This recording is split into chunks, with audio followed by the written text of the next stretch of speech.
Welcome again everyone. So for today's videos magluluto lang ako ng veggie soup at saka biryani chicken.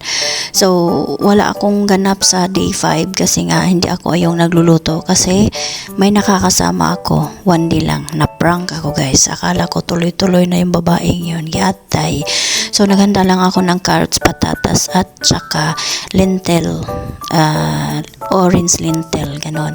Kasi yun yung pang soup ko. So nakat ko naman na yon. So naggisa lang ako ng sibuyas na puti kasi mas masarap ang sibuyas na puti, medyo matamis-tamis, at nilagyan ko ng olive oil. Wow, lang siya guys. Ayan, medyo lang, palabasin lang natin ang aroma at ihulog na natin ang patatas at saka yung carrots. So carrots.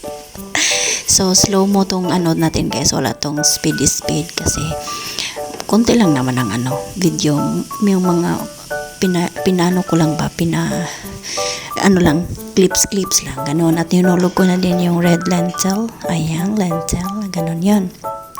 At saka yung barat ko na ganyan, yung pang panpalasa. So naglagay na ako ng asin, curcum, kemon at saka maji. Tapos yun, halo-halo to the max. At yung tinapay na yan ay gagawin ko siyang toast crunchy para sa aking pang topping sa ating veggie soup. At nilagyan ko na ng tubig para magiging sabaw na siya guys. So ganyan na siya.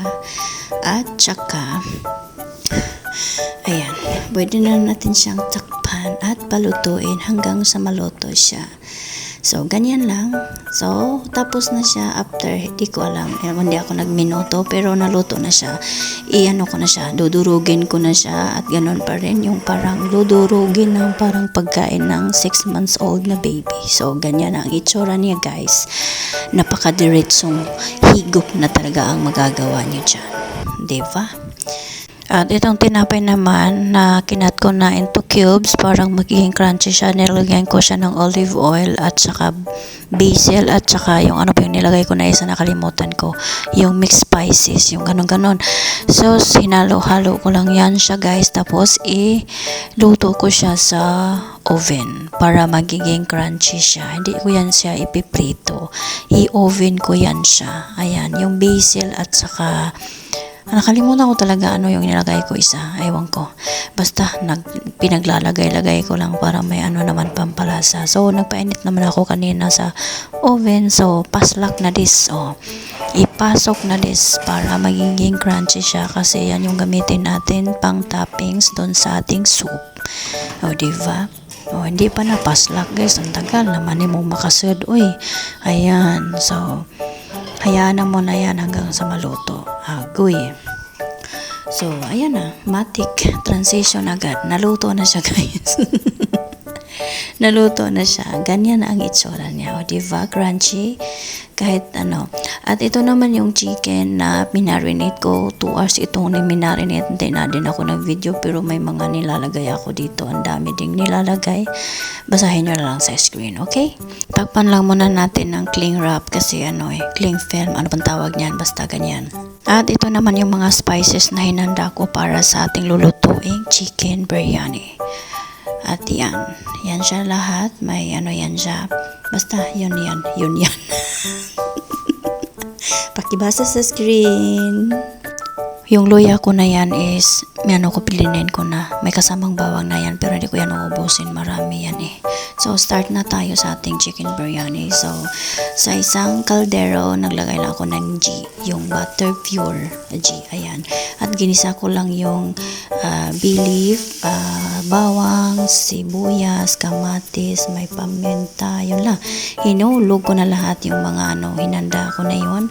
Hindi ko na isa-isahin kasi mahirapan na tayo sa kalisod. So yan na yung manok na minarinate ko ng 2 hours. Pwede na natin siyang ilagay kasi sobrang amoy na ng mga nilagay nating mga spices.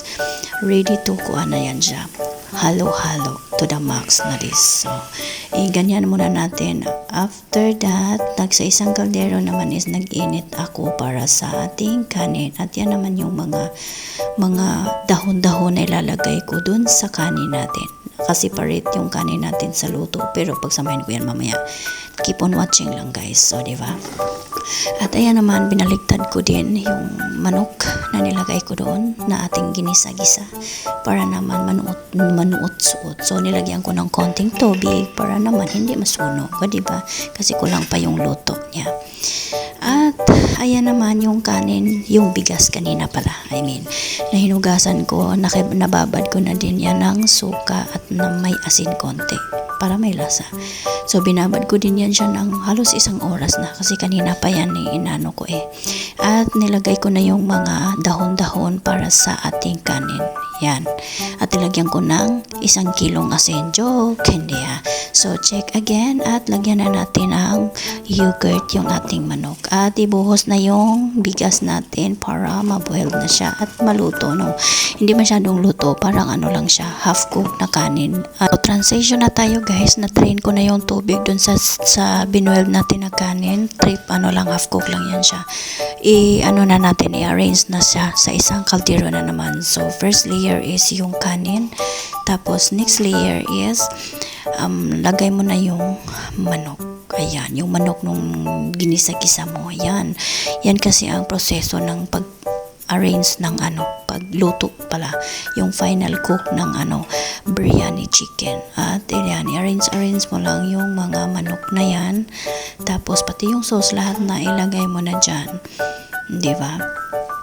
At tapos, ayan, lagyan mo siya ng mga dahon-dahon, yung parsley at saka yung mint leaves.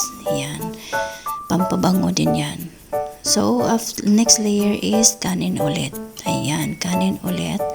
Tapos, yan na, parang 3 layer lang. Kanin, tapos manok, tapos kanin ulit, yung final. At saka yung saffron na yan is yan yung ibubuhos ko para magiging yellow yung kanin natin. Ayan, pampakulay at pampalasa din yan. Pampabango, ganon. Binabad ko yan siya na mainit na tubig. O, diba? Ang ganda na siya tingnan, diba? Na ulit yung kanin, guys, para sa final na talagang luto niya. Pero mahinang apoy. So, sa salad naman na tayo is handa lang ako ng cucumber, radish na pula, tomato, pomegranate, tapos lettuce. Ayan, lettuce at saka nilagyan ko pa yan siya ng parsley. At mint leaves. Ayun, yun pinaglalagay ko. And this is it, the final. Naluto na talaga yung kanin natin, ang ating chicken biryani. O, diba? Sobra guys, promise ang bango. At isalin na naman natin siya sa isang lagayan para pasok na natin sa loob. At ready to eat, ready to serve na siya guys. Ang alam ko sa lagayan lang talaga is hindi talaga yan siya hindi lalamig din na mabilis yung kanin nyo dyan. Ma-preserve yung niya ba, yung grano ng kanin, hindi siya mag-iba. Tapos hindi rin mabilis malamig yung pagkain nyo dyan. At yan, pinasok ko lahat para hindi na ako pa ulit-ulit. Tapos nilagyan ko sa ibabaw ng parsley ulit at saka mint leaves. Yan, para mas lalo siyang bumango at sumarap. As in, masarap siya, mabango. Tapos lagyan ko pa siya ng fried onion. So, yan ang final look guys. Thank you for watching. Bye bye. See you on my next luto.